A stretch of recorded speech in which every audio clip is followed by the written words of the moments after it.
Buonasera a tutti, amici di Angolo Nerazzurro, bentornati sul canale.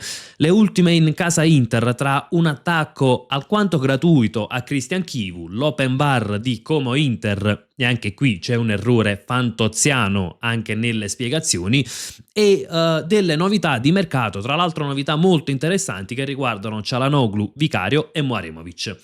Andiamo con ordine e partiamo da quello che è stato l'attacco a Christian Chivu. Ecco, c'era José Mourinho che lo chiamava il rumore dei nemici ed è esattamente ciò che stiamo ascoltando in questo momento, o meglio quello che stiamo ascoltando già da diversi mesi. L'attacco arriva da Padovan, giornalista del Messaggero Veneto, e se non vado errato Giancarlo Padovan dovrebbe essere anche un volto di Sky Sport, quindi insomma non parliamo proprio dell'ultimo arrivato. Questo è ciò che scrive sul Messaggero di ieri. Tutto previsto, tutto già detto. L'Inter con 9 punti di vantaggio a 5 giornate dalla fine ha vinto lo scudetto nonostante l'assenza di Lautaro Martinez. E soprattutto la presenza in panchina dell'allenatore più presuntuoso e sopravvalutato dell'intera categoria. Ora, questo è un attacco gratuito a Christian Chivu.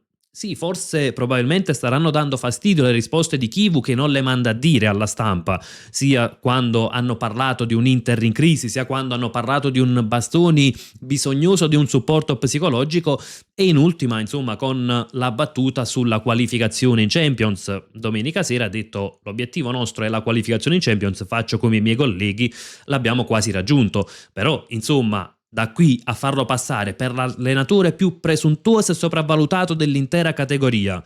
E invece poi si parla degli altri allenatori, ecco, per dire, se Chiu è presuntuoso, Antonio Conte cos'è? E Allegri di certo molto spesso anche nelle dichiarazioni non brilla certo in simpatia. Però stiamo parlando dell'allenatore più presuntuoso e sopravvalutato dell'intera categoria. A Padovan io vorrei ricordare le griglie che si facevano in estate. In estate c'era la Gazzetta dello Sport, c'era Eurosport, che metteva il Napoli davanti a tutti. Molti mettevano il Napoli come strafavorito per lo scudetto. Se si cambiano queste gerarchie è perché forse non è così tanto sopravvalutato.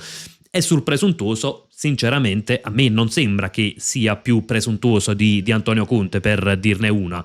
Ovviamente forse Antonio Conte, o meglio, sicuramente Antonio Conte ha più curriculum, su questo non ci sono dubbi, però sul presuntuoso, insomma, mi sorge qualche dubbio. Proseguiamo poi, scrive: a come i nerazzurri hanno visto le streghe sotto per 2-0 ad una manciata di secondi dalla fine del tempo, ma per loro fortuna il formidabile Thuram prima ci ha messo la zampa e ad inizio ripresa ha usato il cervello per un pareggio insperato e del tutto immeritato.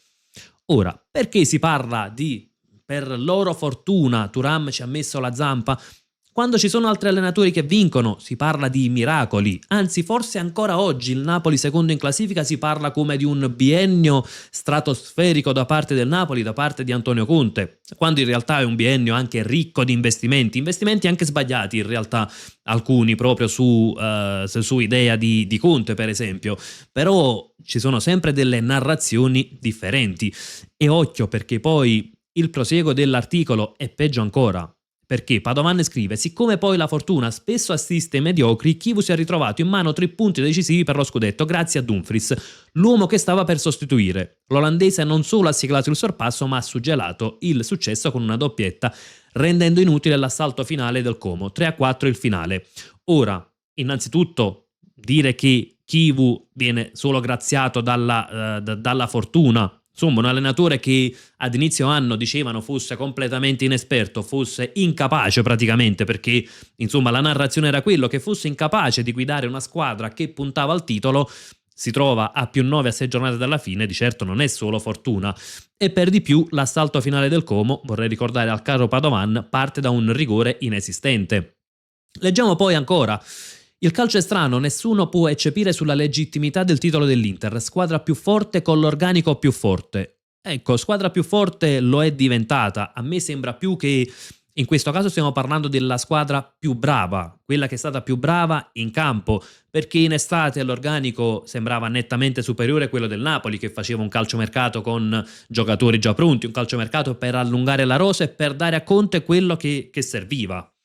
Proseguiamo e leggiamo: ma a parte la goleada contro la Roma dimezzata di una settimana fa, la gestione di Chivu e i risultati precedenti alla svolta sono stati talmente deludenti da incoraggiare l'impossibile rimonta del Napoli. un attimo, forse Padovan si è perso qualche passaggio. Innanzitutto la Roma dimezzata, ok, aveva qualche assenza, ma le assenze le ha avute anche l'Inter in questo periodo. Ma poi i risultati precedenti talmente deludenti da incoraggiare l'impossibile rimonta del Napoli. A me sembra che l'impossibile rimonta sia stata spinta molto dalla stampa, che non aspettava altro che una rimonta, perché poi il Napoli, è vero, guadagna 7 punti, ma si trova comunque a meno 7. E vorrei ricordare anche al caro Padovan come arriva questa rimonta, perché arriva a seguito di tanti errori arbitrali. Ecco, quando gli errori vanno a favore dell'Inter si fanno le interrogazioni parlamentari, si parla di Marotta League; quando gli errori sono contro l'Inter si parla di risultati deludenti per colpa di Chivu. Ma ricordiamolo, nel derby col Milan c'è un braccio di Ricci che si allarga, sarebbe stato un calcio di rigore e poteva esserci il pareggio. Contro l'Atalanta sull'1-1 c'è un calcio di rigore che non viene assegnato, già questi sarebbero stati 3 punti. Con 3 punti in più, ecco, senza poi arrivare alla Fiorentina dove c'è l'episodio dubbio. Non voglio parlare di quello del Como, che è grave, però poi non va a modificare il risultato, ma già con 3 punti in più significa che arrivava all'ultimo weekend il Napoli a meno 10, quindi insomma anche l'impossibile rimonta del Napoli viene un po' favorita da degli errori arbitrali. Tuttavia Conte già nel pomeriggio aveva abdicato, buttando 2 punti in casa del Parma. A quel punto neanche Chivu sarebbe riuscito a perdere lo scudetto, nonostante un primo tempo con un solo tiro in porta, quello del gol dell'1-2. Ecco, vorrei capire questa spiegazione. Conte aveva abdicato buttando 2 punti in casa del Parma, però quello che non è capace, quello che è soltanto fortunato e quello che è presuntuoso sarebbe Chivu.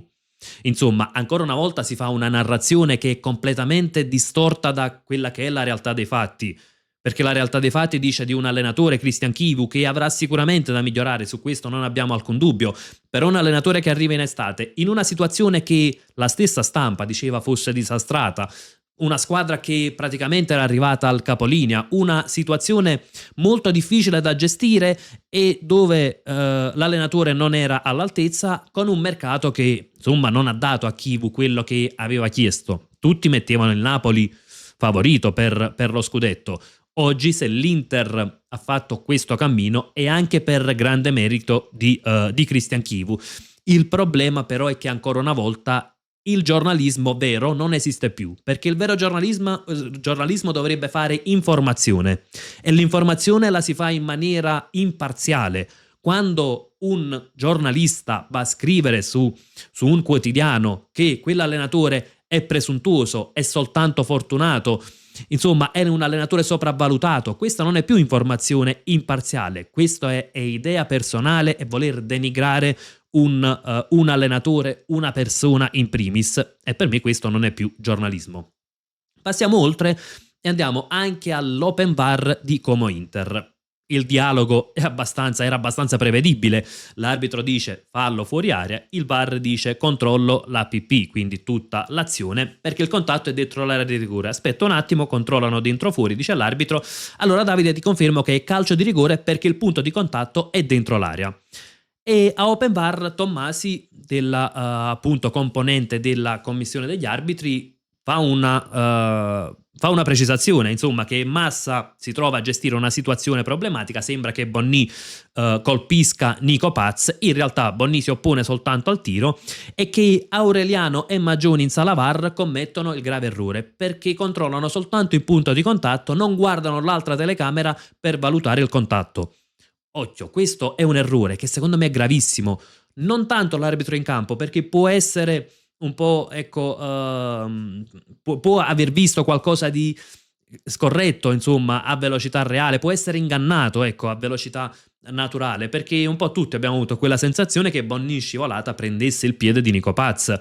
Il problema è che Aureliano e Magioni non dovrebbero più stare né al VAR né in campo, perché qui non si tratta dell'errore, magari hanno valutato male un contatto, hanno per esempio un tocco di mano, hanno valutato un punto del regolamento erroneamente, non hanno visto un contatto, non hanno... Qui si tratta di aver fatto l'errore nell'utilizzo della tecnologia, perché in mano ad Aureliano e Magioni c'era la tecnologia, c'erano delle telecamere e loro non le hanno utilizzate perché sono limitati a guardare dov'era il punto di contatto, non guardando effettivamente che tipo di contatto era, e non perché non ci fosse il calcio di rigore. In generale un rigore va sempre controllato al VAR e poi magari se ci sono dei dubbi si dice all'arbitro guarda che hai sbagliato, come dice appunto anche Tommasi, c'è un errore netto dell'arbitro, è chiaro ed evidente errore questo, oppure al limite si invita l'arbitro all'on-field review, ma non utilizzare la tecnologia, aver fatto un errore pratico nell'uso della tecnologia è un qualcosa di gravissimo e dimostra che al VAR e alla VAR c'erano purtroppo due personaggi che non sono all'altezza. Questo è sinonimo di incompetenza, perché io posso sbagliare magari nel pratico, nell'attuare una regola, nell'utilizzo della tecnologia. Lì non è stata affatto utilizzata praticamente la tecnologia. Ci sono delle telecamere che non sono state controllate e se ne è parlato perfino troppo poco, perché poi il risultato è a favore dell'Inter e quindi insomma passa un po' tutto in sordina. Ma questo è l'ennesimo episodio grave di questo campionato e sono episodi che a volte vanno a cambiare il corso delle stagioni, perché se il Napoli fosse stato un tantino più vicino all'Inter quell'episodio, o se il Como per esempio avesse pareggiato la partita, quell'episodio avrebbe potuto significare anche la perdita del campionato. Ed è gravissimo in epoca VAR non vedere che lì non è mai calcio di rigore. Arriviamo invece anche all'ultima parte del video, quella relativa al calciomercato. Oggi l'agente di Çalhanoğlu ha parlato in esclusiva a Fabrizio Romano, ecco il giornalista esperto di calciomercato ha riportato le parole del procuratore di Hakan Çalhanoğlu e sono parole positive insomma per la nostra Inter, perché Stipic ha assolutamente escluso qualsiasi trattativa col Galatasaray, ha riportato che non c'è mai stata nessuna trattativa né la scorsa estate né a gennaio, insomma probabilmente anche perché la differenza tra ciò che valutava l'Inter Çalhanoğlu e quello che avrebbe offerto il Galatasaray era enorme e l'agente di Çalhanoğlu ha detto che Hakan rimane pienamente concentrato su ciò che conta davvero in questa fase, l'Inter, la lotta per lo scudetto e il raggiungimento del successo insieme alla squadra, testuali parole. Quindi insomma che in Hakan Çalhanoğlu non c'è mai stato il desiderio di andare via, che si trova benissimo all'Inter, che al momento non è arrivata nessuna offerta del Galatasaray e che non hanno avuto nessun contatto col Galatasaray. Essendo anche un agente, come riporta anche il giornalista, che non è frequentemente davanti alle telecamere, questo risulta un assist importante. In primis va a smorzare un po' quelle voci che arrivavano dalla Turchia e quindi con un Çalhanoğlu che in questo momento non sembra interessato ad andare via e soprattutto possiamo vederla anche da un altro punto di vista. Per quanto è un procuratore che parla poco, però i procuratori non parlano mai a caso e probabilmente questo potrebbe essere un assist all'Inter anche per cercare di accelerare un po' quella trattativa per il rinnovo. Ecco, si era parlato di un Inter che potrebbe prolungare quantomeno di un anno il contratto di Çalhanoğlu. Ecco che le parole del procuratore vanno esattamente in quella direzione.